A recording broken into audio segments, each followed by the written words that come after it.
नमस्कार बंधुरा आशा करছি তোমরা সকলে সুস্থ আছো ভালো আছো আর স্বাভাবিক আছো। আমরাও কিন্তু সকলে সুস্থ আছি ভালো আছি স্বাভাবিক আছি। তো সকাল সকাল নতুন একটা ভিডিও স্টার্ট করে দিলাম। তো আমাদের আজকে রান্না হবে পনির। তো যেহেতু মানে পনির আমি মামা দুজনেই খেতে ভালোবাসি, রাজ আগে অতটাও ভালোবাসতো না, কিন্তু এখন এটা সেটা করে দিলে তবুও খেতে ভালোবাসে। আমি মোটামুটি পনিরের অনেক রকম আইটেমই জানি, তার মধ্যে সব থেকে আমাদের মানে আমার আর রাজের যেটা সব থেকে টেস্টি সেটা হচ্ছে পনির ভাতে। তো পনির আমার আবার পনিরের ঝোল বলো, পনির ভাতে বলো, চিলি পনির বলো, সবই যায়, মানে এতটাই ভালোবাসি। মেয়েটাও আমার মতো হয়েছে, পনির দিয়ে যদি যেদিনকে রান্না করবো সেদিন যে এত খুশি হয় মানে কি বলবো। তো আমি না পনির বেশি ছোট করি না, একটু বড় বড় সাইজের রাখি, খেতে বেশি মানে ভালো লাগে বেশ। আজকে আমাদের জন্য ভাবছি একটু পনির ভাতে করব, আর ডাল রয়েছে, আমার গতকালের ডাল রয়েছে, আর একটু আলু ভাজবো, ব্যাস হয়ে যাবে। আর মামামকে পনির দিয়ে আলু দিয়ে একটু বেশি করে ঝোল করে দেবো, ভীষণ পনির খেতে ভালোবাসে। তো আমরা কি করি, এই পনির যে আমি এখান থেকে অর্ধেকটা বেশিরভাগ পনির মামামের জন্য রাখি, যেহেতু দুবেলা খাবে।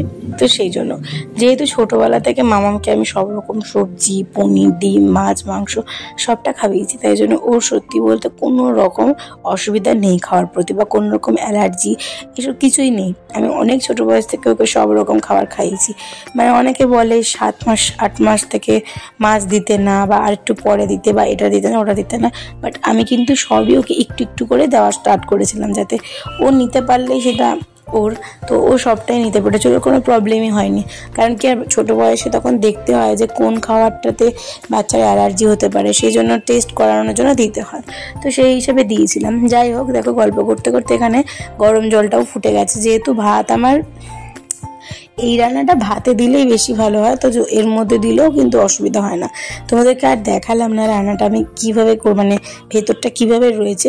তোমরা আশা করি সকলেই জানো যে পনিরটা কাঁচা সব কিছু মাখিয়েছি, যেরকম নুন, হলুদ, সর্ষের তেল, জিরের গুঁড়ো, অল্প জিরের গুঁড়ো, লঙ্কার গুঁড়ো, গোটা কাঁচা লঙ্কা, আর একটু অল্প জল, এটা দিয়ে, আর সর্ষের তেল একটু বেশি করে দিতে হবে। এটা দিয়ে এবার ঝাল কে কিরম খাবে তার উপর যাবে, দিয়ে এটা ভালো করে মাখিয়ে 10 থেকে 15 মিনিট হালকা স্টিমে এই গ্যাস চাপা দিয়ে রেখে দিলে কিন্তু যথেষ্টভাবে ভালোভাবে হবে। আর গরম জলটা ফুটে যাওয়ার পরেই কিন্তু এটা দিতে হবে।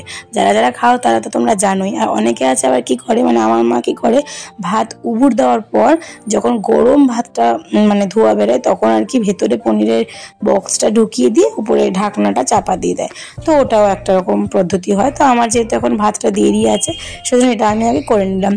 এখানে মামামের জন্য পনির আর কি রান্না করব। দেখো কতটা পনির আমি ভেজেছি। তো এখান থেকে কিন্তু 2-4টে আমিও তুলে খেয়ে নিই। আবার আমার কি হয়, শুধু শুধু খেতেও খুব ভালো লাগে। আমার আর কি পনির, সয়াবিন এইসব জিনিস খেতে খুবই ভালো লাগে। আগে মাছটা খুব ভালোবাসতাম, এখন মাছটাকে একটু কম ভালোবাসি, মানে ভালোবাসি বাট একটু কম ভালোবাসি। যাই হোক, চলো এখন রান্না বান্না স্টার্ট করে দিই। মানে মামামের পনিরটা আর কি বানাবো, ওকে আজকে শুধু পনিরে আলু দিয়েই দেবো, মানে আর অন্য কিছু দেবো না। মানে দেবো না বলতে, ও সবসময় সবজি আর কি প্রত্যেক দিন কোনো না কোনো বেলাতে আমি সবজি অ্যাড করি। তো আজকে ভাবছি আর দেবো না, শুধু পনির আলু দিয়ে, পনির দিয়ে আর টমেটো দিয়ে আর কি ওকে করে দেবো।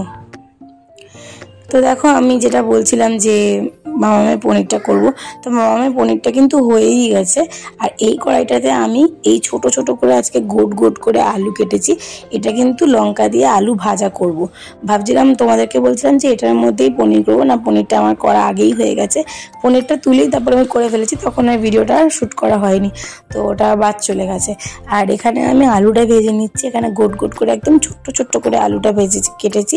কেটে এটাকে নুন, হলুদ আর অল্প লঙ্কার গুঁড়ো দিয়ে ভাজলে খুব টেস্টি হয়, আর একটু কড়া কড়া করে ভাজতে হয়।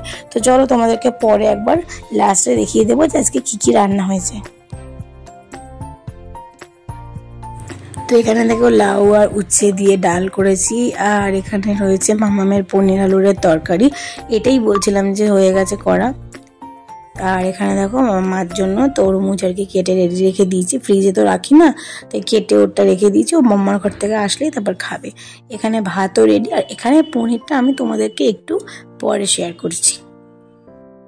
তো এখানে দেখো মামামের পনির রেডি করে নিয়েছি, পনির ভাত। আর মামা এখানে বসে আছে, একটু ঠান্ডা ঠান্ডা লেগেছে, ওয়েদারটা বড্ড হাঁটছি বা তার মধ্যে এসি হচ্ছে কাল, কারণ এসি থেকে বারবার বাইরে বেরোয় আর ঢোকে, কিন্তু গরমেও থাকতে পারছে না। হ্যাঁ মা, হ্যাঁ আমি খাইয়ে দিচ্ছি তোমাকে।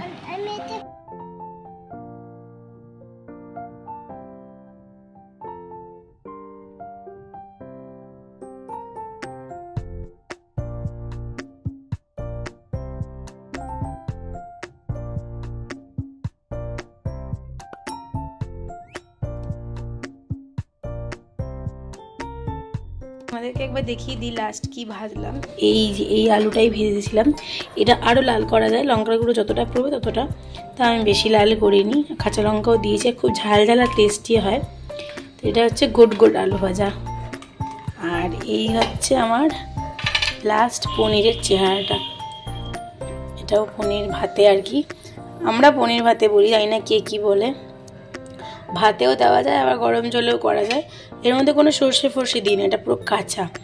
দেখো তেল দেখা যাচ্ছে ওখান দিয়ে, লঙ্কার গুঁড়ো সব দেওয়া আছে, জিরের গুঁড়ো যেরকম দেয়, বাট সব কিছুই কাঁচা মাখাতে হয়। মাখিয়ে জলের মধ্যে বসিয়ে দিলে দেখালাম তখন এটা হয়ে যায়। তো চলো এখন আমরা লাঞ্চ করে নেবো। ঘড়িতে এখন বাজে প্রায় 2:45। তো দুপুরে খাওয়া দাওয়ার পর হয়ে গেছে এখন সন্ধেবেলা, আর মামা এখন একটু খেলা করছে, আর আমি এখানে দিকে চা বসিয়ে দিয়েছি। আর মানে এখন চা খাওয়ার টাইম, ওর দুধ খাওয়া হয়ে গেছে, আর একটু বেরোনোর আছে। বেরোনোর বলতে বেশি কথা না, আজকে পার্লারে যাবো। মানে প্রায় 1.5 মাস 2 মাস, মানে মাঝখানে একটা মাস আমি বাদ দিয়ে ফেলেছি, পার্লার যাইনি। কি জানি ভুলে গেছিলাম নাকি না শরীর খারাপের জন্য যাইনি। তো চলো এখন যাচ্ছে। মামাম তো, আমি পার্লার গেলে মামাম তো যাবেই, নিচে মাও দাঁড়িয়ে আছে। তো চলো ভিডিওটা আজকে কিন্তু একদম ছোটই করেছি।